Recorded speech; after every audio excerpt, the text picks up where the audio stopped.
3.000 abans de Crist va passar això.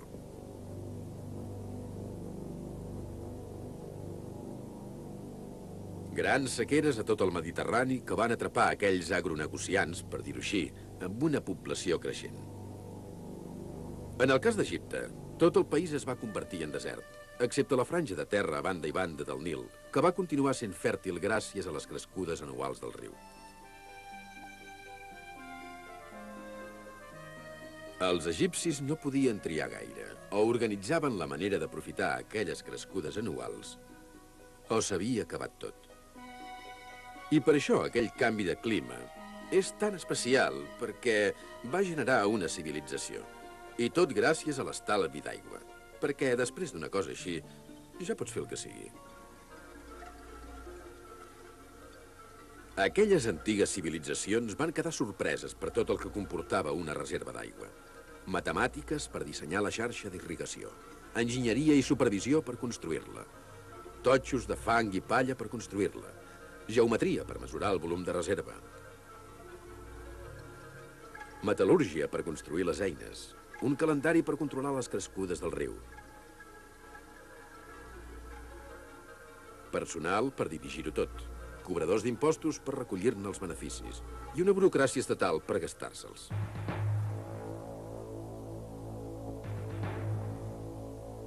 I quan els antics egipcis van haver fet tot allò, es van construir tot això. El gran complex del temple de Karnak, riu amunt. La construcció més espectacular del món antic.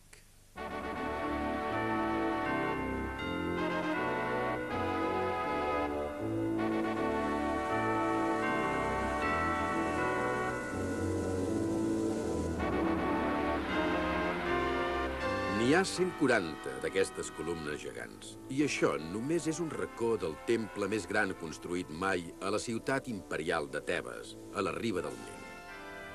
Els egipcis ho anomenen el lloc escollit.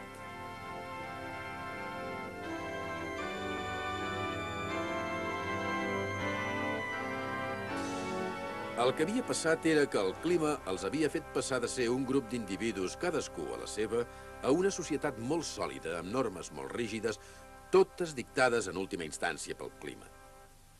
Igual que l'autoritat planetària i nosaltres avui dia, el 2050. Aleshores, igual que nosaltres, es van començar a preocupar pels canvis de clima. Per això, en tots els edificis públics es parla contínuament del Nil.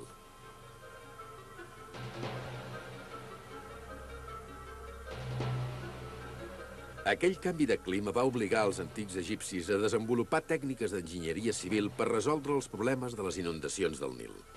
Avui dia, el 2050, ens enfrontem als problemes de les inundacions del mar exactament amb les mateixes tècniques.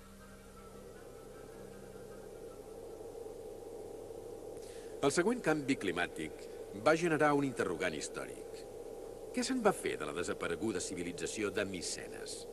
Homer la va descriure com la ciutat daurada dels herois, que regnava al Mediterrani el 1300 abans de Crist i que va guanyar la guerra de Troia. Amb una bona predicció del temps se n'haurien sortit millor. Com que una de les coses que sap fer aquesta màquina és simular els canvis de temps, ara veurem una repetició del que s'aproximava a Micenes. A causa de la caiguda de temperatures i del creixement dels casquets polars, el front polar es debilitarà i els vents mediterranis arribaran més al nord. Aquí tenim una típica tempesta atlàntica que porta estius humits al sud-est europeu i pluja a l'est del Mediterrani. Però ara, per culpa dels vents mediterranis, el sistema s'estancarà al centre d'Europa en comptes d'anar cap al sud-est. Hi haurà grans precipitacions a les planes d'Hongria i s'hi poden esperar inundacions catastròfiques durant unes quantes dècades. La població s'hauria de dirigir cap a l'est. Mentrestant, més cap al sud, l'única pluja serà la que porti al sistema mediterrani. Però a diferència de les tempestes atlàntiques de gran altitud, aquest sistema és molt baix. Per tant, xocarà amb les muntanyes de l'oest de Grècia i descarregarà tota la pluja. Això vol dir que a partir del 1200 abans de Crist i potser durant un segle, no plourà enlloc més enllà de les muntanyes de l'oest de Grècia en tota la zona. I on era Micenes? Just allà, a la banda seca d'aquelles muntanyes. Probablement, una generació després de la caiguda de Troia el 1200 abans de Crist i del començament de la catastròfica sequera, els micènics ja havien abandonat els palaus i les ciutats i per culpa d'un canvi de clima van desaparèixer sense deixar rastre.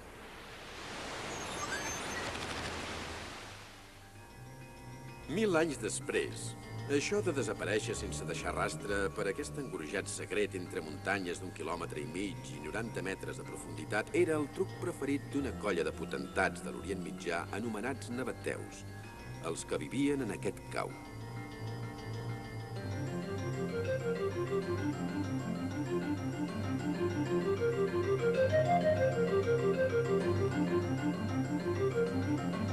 Aquest truc de desaparició tan especial el podien fer gràcies a un altre espectacular augment de 8 graus en el clima. Però abans d'això, fem una ullada al que amagaven al final d'aquest congost tan estret. Després del revolt.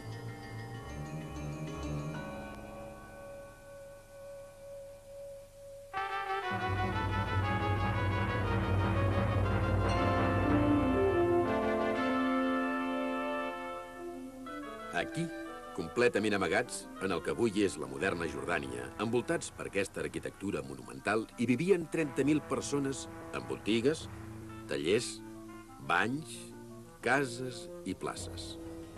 I enmig d'aquell desert erm, tota l'aigua i la fruita que necessitaven.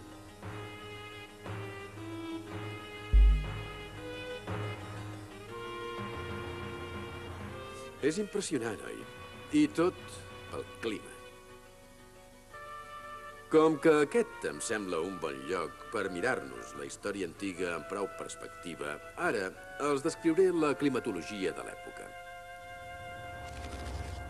Cap al 300 abans de Crist, el clima és calorós i humit.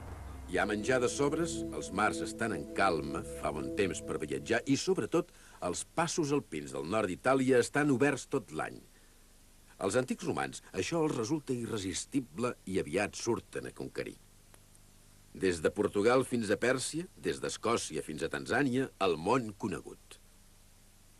Al cap de poc es troben una altra colla, els xinesos, que fan exactament el mateix per les mateixes raons al seu món. El bon temps també ha obert la ruta de la seda i les rutes marítimes des de l'Orient Llunyà. I comença un comerç regular entre les dues superpotències. I endevinin qui fa l'agost amb tot això, perquè estan situats en el que els llibres d'història anomenen encreuament. Aquí. Sí, els nostres amics, els magnífics nabateus. Per la ruta comercial de la Xina i de l'Índia arriben caravanes amb sucre, gingebre, seda, lloros, ullals d'elefant, encens i mirra.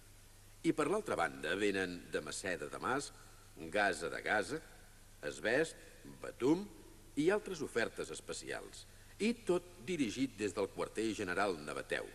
Aquest cau en la roca anomenada la fabulosa ciutat de Petra. Fabulosa perquè en ser un forat amagat, completament rodejat de muntanyes, amb una sola entrada, per l'engorjat, molta gent no sabia ni que existia, cosa que els anava molt bé als nabateus. Això de viure en un forat no els era cap problema, perquè, a part de ser uns comerciants molt bons, eren els millors lampistes del món. Veuen aquesta canal? Hi passava una canonada d'argila que resseguia tot l'engrojat fins a la ciutat i que després empalmava amb diferents canals tallades a la paret. I servien per recollir l'aigua de la pluja de tota la ciutat en grans dipòsits. Així també tenien aigua durant l'únic mes de l'any que no plovia.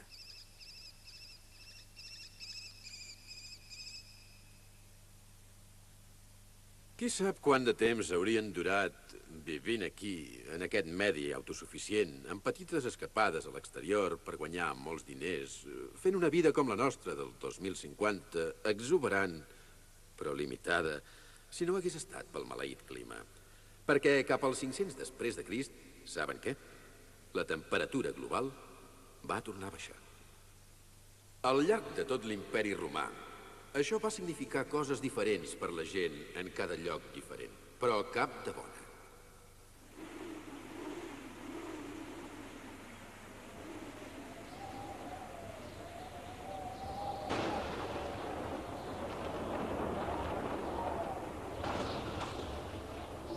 Per exemple, cap al nord d'Europa. Pel legionari italià, amant del sol, destinat allà